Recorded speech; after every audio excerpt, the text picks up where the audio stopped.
Olá, meus amados irmãos, graça e muita paz. É com muita alegria que damos-lhes as boas-vindas a este curso que tem o objetivo de preparar obreiros para uma grande obra. O Semipan para Obreiros, Semipan é Seminário Missiológico Pan-Americano, tem o objetivo de preparar obreiros para o ministério Igreja para todas as nações, para que igrejas sejam estabelecidas conforme as normas bíblicas, conforme as regras que foram deixadas para que nós, que propagamos o cristianismo, que confessamos servir ao Senhor, podemos segui-la para fazer um bom trabalho. E nós não precisamos inventar nada, nós só precisamos seguir as regras que já foram estabelecidas pelo Senhor. Eu quero que você observe com muita atenção tudo que vai ser falado aqui, porque do que vai ser falado aqui e observado por cada um dos senhores é que vai ter o resultado da obra, a confiança dos de fora para com esta obra, o crescimento de igrejas, o estabelecimento de igrejas e o sucesso de cada um. Porque se nós deixarmos de seguir essas regras, nós estaremos perdendo o nosso tempo. E não é isso que nós queremos. Eu digo nós todos, porque, biblicamente, conforme Jeremias, capítulo 48, versículo 10, é maldito aquele que faz a obra do Senhor negligentemente. Tem outras traduções que diz fraudulentamente e outras diz relaxadamente. Não podemos vacilar, não podemos fazer errado. Por isso que o objetivo é preparar obreiros para fazer uma grande obra. E vamos ler o nosso manual. Já estamos aqui com a Bíblia aberta em 1 Timóteo, capítulo 3, e eu quero que você acompanhe esta leitura e marque também em sua Bíblia. Esta é uma palavra fiel. Se alguém deseja o episcopado, excelente obra deseja. Convém, pois, que o bispo seja irrepreensível, marido de uma mulher, vigilante, sóbrio, honesto, hospitaleiro, apto para ensinar, não dado ao vinho, não espancador, não cobiçoso de torpe ganância, mas moderado, não contencioso, não avarento, que governe bem a sua própria casa, tendo seus filhos em sujeição, com toda a modéstia. Porque se alguém não sabe governar a sua própria casa, terá cuidado da igreja de Deus? É uma pergunta. Se alguém não sabe governar a sua própria casa, terá cuidado da igreja de Deus? Versículo 6.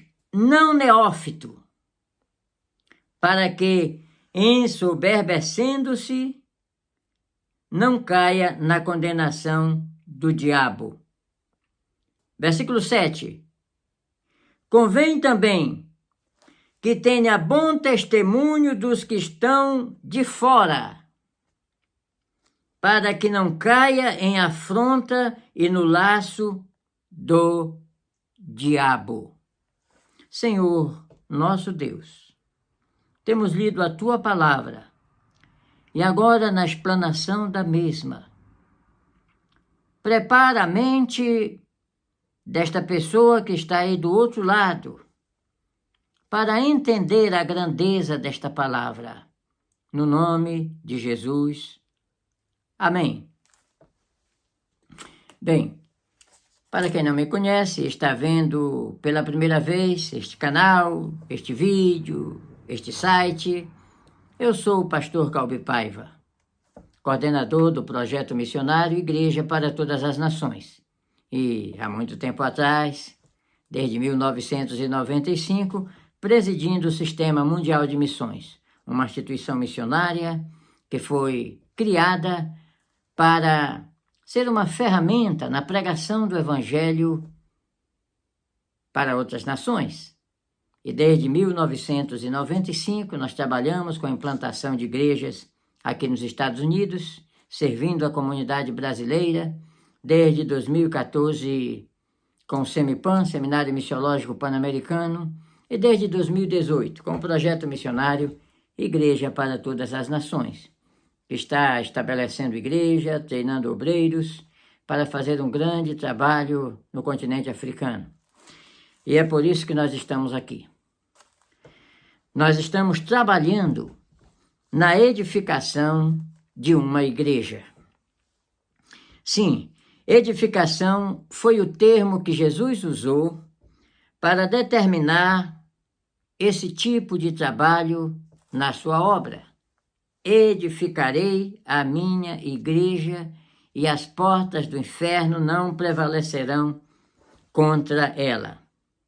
Agora, vamos levar em conta que Jesus não está falando na edificação de um templo que é feito de pedra, mas na edificação de uma igreja que é feita de pessoas, se bem que as igrejas também precisam construir os seus templos para abrigar o povo que vai congregar. Porém, aqui está falando da edificação de uma igreja. E uma edificação de uma igreja, igual à edificação de uma casa, ela obedece etapas, ela obedece posições de espera para começar a execução de uma outra etapa. No meu exemplo, aqui nos Estados Unidos, eu trabalhei durante muito tempo na área da construção e a minha área era pintura. Primeiro eu trabalhando em empresas americanas, depois eu organizei a minha própria empresa, trabalhei em Washington, trabalhei na Flórida, em Carolina do Norte, e sempre a gente precisava esperar a nossa etapa. E a nossa etapa era uma das etapas finais, porque aqui nos Estados Unidos parece-me que são 16 empresas que trabalham para construir uma casa. Primeiro vem os que cavam os alicerces, muitas vezes é preciso remover um monte para planificar, ou como é que fala, para pavimentar o lugar, para fazer ficar liso o lugar onde vai ser construída a casa, principalmente aqui na região que nós moramos, que tem muitas montanhas. Abrir o espaço onde vai ser construída a casa. Depois vem aqueles que cavam e fincam os alicerces. Depois vem a parte da madeira, que faz a armação da casa.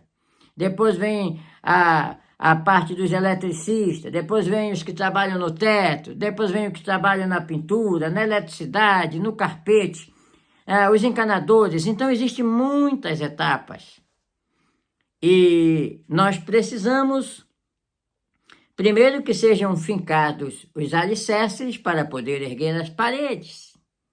Os que fazem o teto precisam primeiro esperar que sejam erguidas as paredes para trabalhar no teto, que é que chamam roof. Pois bem, cada um procura a sua etapa. Na minha área de trabalho, geralmente a gente circulava em um condomínio de casas novas, junto com o eletricista, com as pessoas que trabalhavam no carpete, cada um esperando terminar o trabalho do outro para fazer. Muitas vezes, olha, não entra ainda que eu não terminei. Ok, vamos esperar, aguarda aí. É desta forma. A construção ou a edificação de uma igreja depende de muitas etapas. A primeira etapa é a evangelização. A evangelização vai dar a oportunidade para que as pessoas conheçam Jesus. É aquilo que está em Romanos capítulo 10, versículo 13. Porque todo aquele que invocar o nome do Senhor será salvo. Mas para que invoque, precisa conhecer. Para que ele conheça, precisa haver alguém que pregue. E para haver alguém que pregue, precisa ser enviado. Isso fala da plataforma que deve ter a evangelização do mundo. No Semipan nós chamamos que Romanos capítulo 10, versículo 13 a 15, capítulo 10, versículo 13 a 15, é a engrenagem da evangelização do mundo, que cada parte deve operar no seu devido lugar, senão não funciona. Se uma parte emperra, a outra emperra também. Pois bem, primeira parte, evangelização. Depois da evangelização vai ter o discipulado, quando as pessoas vão conhecer melhor a fé cristã e precisa de um ensinador, de um discipulador, de um professor. E, aliás, essa questão de discipulado é muito mais profunda do que de um aluno. Porque um professor, ele pode dizer para o seu aluno, faz o que eu te ensino e não faz o que eu faço. Ou seja, segue as matérias que eu te ensino, mas não segue o meu exemplo pessoal, como esposo, como marido, não segue como eu sou no meu caráter. Porque o importante é o que eu ensino. O discipulador é diferente. Ele precisa dizer ao seu discipulado, você tem que seguir o meu exemplo. É como Paulo disse, sede meus imitadores, como eu sou de Cristo. É diferente. Não é siga a Cristo que eu te ensino. Não, segue a mim e vê como eu sigo Cristo. Está vendo como é diferente? Então, discipulado é isto. Primeiro, evangelização. Segundo, discipulado. Aí vem a formação de obreiros. É transformar aqueles crentes, que nós chamamos no Brasil de crentes de banco, os crentes que estão ali ouvindo a palavra, para se tornarem os que vão ficar no púlpito, os que vão fazer a obra. E é aí que precisa haver a formação de obreiro. E nesta formação de obreiro vai haver um estabelecimento de ministério, que é exatamente onde estão aqueles que fazem a obra. E é aqui que chega a etapa em que nós estamos. Eu sou um coordenador de missões que ajudo a obreiros a fazerem a obra. E eles precisam ser qualificados para fazer uma obra bem feita.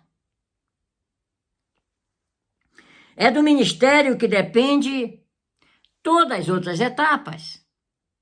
Porque se o ministério ele estiver bem solidificado na verdade e haver um bom testemunho dos que estão lá fora, certamente a obra será muito bem feita.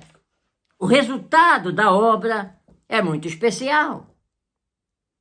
E você há de concordar comigo que se o padeiro for bom, o pão vai sair excelente. Mas se o padeiro não for bom, o pão não vai sair tão gostoso, porque ele não vai caprichar na hora de fazer, de misturar as massas, de deixar no tempo certo, de colocar o sal na quantidade certa, de colocar ali as misturas que vai precisar, porque ele não vai ser um bom trabalhador na obra que ele está fazendo. Da mesma forma, um pedreiro. Contrate um pedreiro para fazer uma casa que você não conhece e do modo com que ele pega na colher, do modo com que ele põe o prumo, do modo como ficam as paredes, você vai notar se ele é um bom ou é um mau pedreiro. No entanto, se ele estiver fazendo um bom trabalho, você vai notar se ele é um bom ou é um mau trabalhador. É assim na obra de Deus. Dependendo da qualidade do obreiro, vai sair a qualidade da obra. Agora observe aqui as regras. Esta é uma palavra fiel. Se alguém deseja o episcopado, se alguém deseja trabalhar para Jesus, trabalhar no ministério, fazer uma obra para Deus, excelente obra deseja. Agora, olha só, a primeira exigência: convém, pois, que o bispo, que o obreiro, que o pastor, que o evangelista, que o diácono, que o presbítero, que o ancião, qualquer que seja a posição que ele ocupe na vocação em que foi chamada, convém que ele seja irrepreensível. O que é ser irrepreensível? É não precisar de repreensão. E olha, o que você está fazendo está errado, não faça isso. Irrepreensível, ele procura fazer a coisa certa, para tanto obter o respeito dos outros, como não causar escândalo na obra a que ele pertence. A obra é de Deus. Nós vivemos em um mundo em que a sociedade fora está podre. É terrível. Nós vivemos em um mundo em que a situação na política também é terrível. Falcatruas, corrupção, enganos, promessas falsas, muita avareza, obras superfaturadas, conchavos políticos para derrubar inimigos. Isso tudo existe lá. Porém, na igreja, Deus exige que seja diferente. E é por isso que a exigência é: convém que o bispo seja irrepreensível. E vem a segunda exigência: marido de uma mulher, não de duas, nem de três, nem de quatro. Marido de uma mulher. Agora, veja bem, vigilante. Você sabe o que é que significa vigilante? Eu já fui militar. Eu já servi na Força Aérea Brasileira. E eu ficava tirando plantão de serviço no depósito de material bélico, onde ficava toda a arma da base aérea do norte do Brasil, de Belém. E tinha que ficar vigilante. Toda hora, não podia ficar sem ver nenhum ângulo do prédio. Vigilante, vigilante. Se tivesse alguém se aproximando, de longe já perguntava o que queria, avança a senha do dia, porque se é alguém do quartel, ele vai dizer a senha daquele dia, ele pode encostar. Se não for, não pode encostar. E você tem uma carabina de pressão ou uma metralhadora, um fuzil, que pode evitar que ele encoste, porque pode ser um terrorista querendo roubar armas. Da mesma forma, no ministério, o obreiro tem que ser vigilante.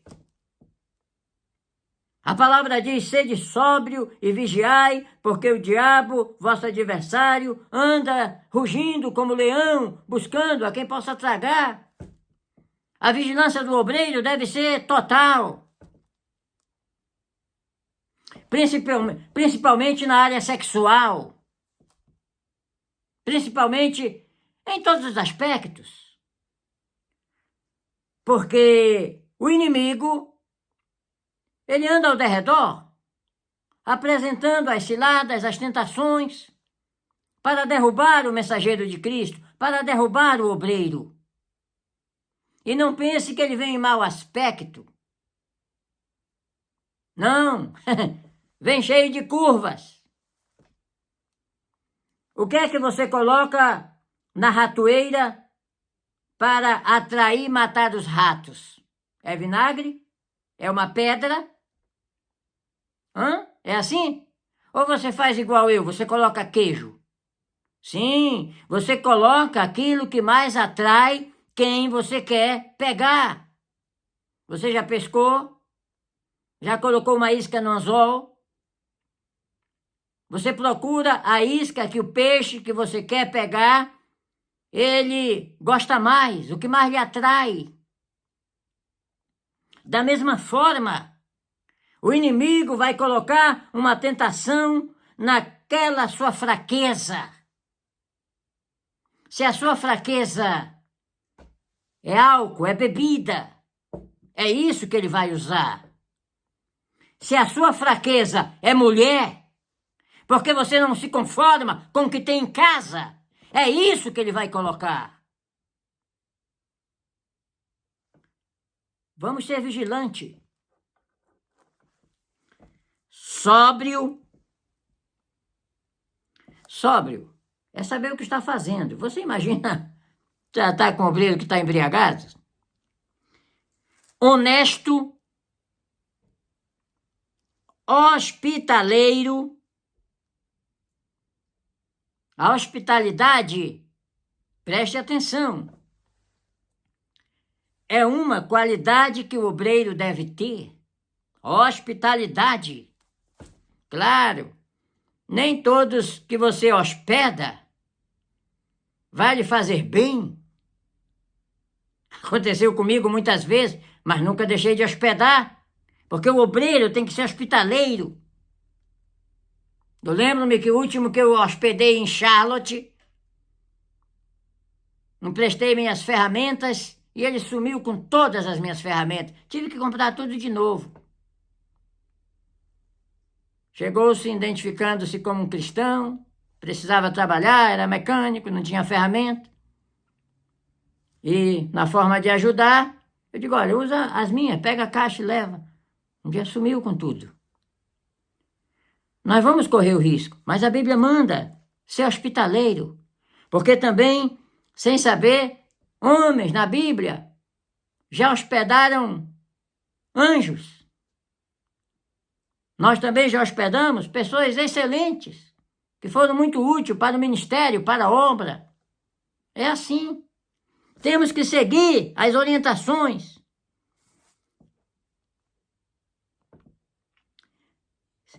Próxima exigência, apto para ensinar. Aí é que está.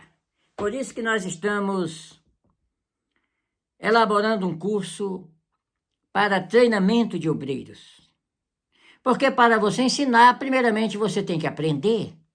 Isso é natural. Eu, quando cheguei aqui, eu não entendia nada na pintura. E primeiramente tive que aprender trabalhando com pintores mais experientes. E tive bons professores que me ensinaram como faz um corte, como lava um pincel, como faz... Tudo. Fui aprendendo. E depois fiquei tão prático que eu posso hoje ensinar a outros. Eu não sabia nada de Bíblia.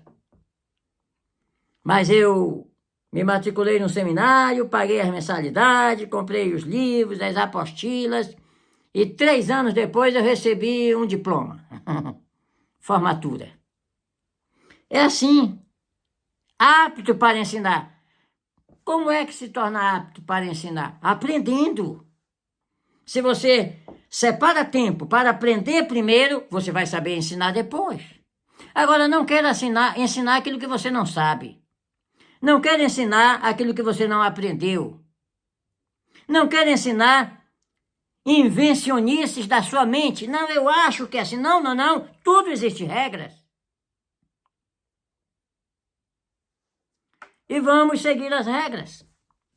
Amém? Não dado ao vinho. É aquilo que eu falei anteriormente. Imagine você tratar com um obreiro que ele não vai poder te dar um conselho porque ele está sob o efeito de álcool. Seria o cúmulo do absurdo, mas aqui está dizendo. Não espancador. Você já imaginou um obreiro que espanca a sua esposa? Ou, de qualquer forma, ele é um espancador. Eu não estou falando na correção de um filho, com amor, com carinho. Aqui fala espancador. Não cobiçoso de torpe ganância, mas moderado, não contencioso, não avarento. Você pode ver que aqui é para o obreiro evitar contenda, evitar, a Bíblia diz que ao servo do Senhor não convém contender, e também aqui muita atração pelo financeiro, Olha só, duas qualidades: não cobiçoso de torpe ganância, mas moderado, não contencioso e, novamente, não avarento. São qualidades que levam o obreiro a fazer a obra pelo dinheiro. E olha, o mundo está cheio de obreiros assim, de ministérios assim, de igrejas que se deixaram perverter por causa de obreiros avarentos, gananciosos. Eu falo de salários estratosféricos, porque foge de todas as regras. Quando você vê num país um presidente da República ganhando, por exemplo, no Brasil, 40 mil reais, e um obreiro no interior do Pará ganhando R$1 milhão, 700 mil, alguma coisa está errado. Mas por que acontece isso? Porque os obreiros se tornam gananciosos, e quando isso acontece, eles fazem qualquer coisa, porque já saíram do plano de Deus. Tudo que acontece no púlpito é um engodo. Tudo que acontece nas reuniões convencionais é um engano, é um tráfico de influência. É cada um lutando pelo seu cargo, para pisar na cabeça do outro, para crescer, para ficar no lugar do outro. E entenda, esse ministério foi criado para fazer diferente. Amém? Não é que exista só ele fazendo assim, existem muitos, mas ele é um destes que quer ser diferente. Então, para nós termos essa diferença, o obreiro, ele não pode ser contencioso e nem cobiçoso de torpe ganância e nem avarento. Amém? Isso aqui são regras. Que governe bem a sua própria casa, tendo seus filhos em sujeição com toda a modéstia. E é interessante porque no versículo seguinte está mostrando o porquê dessa exigência. Porque se alguém não sabe governar a sua própria casa, terá cuidado da igreja de Deus. Obreiro, tenha cuidado com sua família. Tenha cuidado com o bem mais precioso que Deus tem te dado. Cuide da sua família. Defenda a sua família. Esteja presente nos momentos mais difíceis. Está entendendo? Não neófito. O que é neófito? É aquela pessoa que não tem o conhecimento necessário que precisa ter para tomar a decisão. Toma uma decisão precipitada. Vai fazendo o que lhe dá, como diz os hispanos, o que lhe dá na gana. Vai indo guiado pelo nariz. Neófito. O servo de Deus, ele não pode ser um neófito. Ele tem que exercer uma fé inteligente, aquela fé que vem acompanhada de virtude e conhecimento. Não pode ser uma fé burra. Para que, ensoberbecendo-se, não caia na condenação do diabo. O neófito, que ele não sabe as consequências dos seus atos, geralmente ele vai se ensoberbecer. E nessa arrogância, nesse orgulho, nesse ensoberbecimento, ele cai na condenação do diabo.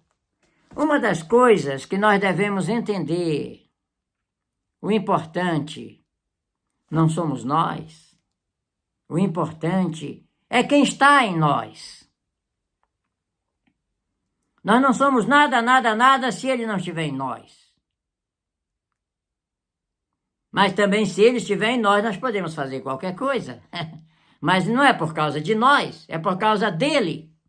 Eu fiquei sabendo uma vez, é uma anedota, que aquele jumento que levou Jesus na estrada triunfal em Jerusalém, em que as pessoas colocavam aqueles ramos de palmeira para ele passar por cima. Então dizem que quando ele chegou lá no curral, junto com os outros, ele começou a se ensoberbecer. Ele disse: olha, vocês não sabem o quanto eu sou importante. Olha, pois eu ia entrando em Jerusalém e o povo ia colocando os ramos de palmeira para me passar, e o pessoal gritando, e eu lá, né? Aí eu disse: só sendo burro mesmo. Não era você não, rapaz, era quem estava montado em você. Da mesma forma, nós não somos nada. Mas se nós dermos lugar para o Espírito Santo trabalhar em nós vamos fazer coisas extraordinárias. Nós vamos orar pelas pessoas e elas vão ficar curadas. Nós vamos dar o aconselhamento certo para um casal em conflito. Aleluia! É Ele em nós. Convém também que tenha bom testemunho do que estão de fora, para que não caia em afronta e no laço do diabo. Eu sempre digo que em outras profissões, em outros ramos de trabalho, uma pessoa pode ser um bom mecânico e um mau pai de família, um mau esposo. Isso não vai interferir no teu trabalho ali quando estiver mexendo com peças. Ele pode ser um bom pintor na área profissional e ser um marido que trai a esposa, que anda com namoricos, ou como diz aí em Moçambique, na putaria, desculpa a palavra, mas é a palavra exata que se chama aí. E ele pode fazer tudo isso, e na hora que estiver pintando, a pintura sai boa, colocou a tinta na parede. Porém, como obreiro, ele não pode fazer isso, porque os outros lá de fora estão vendo testemunho. Precisa ter o bom testemunho dos que estão de fora, para que na hora que ele esteja pregando, ele mereça o respeito dos outros. Eu aprendi desde cedo no meu ministério que o maior pregador ou o melhor pregador é o pregador exemplo. Não é aquilo que você fala que vai ser levado em conta, mas o que você é. E entendendo essas coisas, nós podemos fazer um bom ministério. O resultado do trabalho das nossas mãos vai ficar excelente. Porque aqui diz: se alguém deseja o episcopado, excelente obra deseja. A obra tem que ser excelente. Não pode ser de qualquer maneira. Não pode pregar heresia. Não pode permitir aquilo que Deus não permite. Não pode aceitar aquilo que Deus não aceita. Não pode fazer aquilo que Deus proíbe que seja feito. Por quê? Porque a obra é excelente. Aleluia! Você acha? Esta água aqui parece-me limpa. Ela foi comprada engarrafada. Porém, ela poderia ser uma água turva. Eu poderia também colocar aqui um pouco de areia, ou de cinza, ou de alguma coisa, e balançasse assim, já não seria uma água pura. Porque ela perdeu a sua qualidade pela contaminação.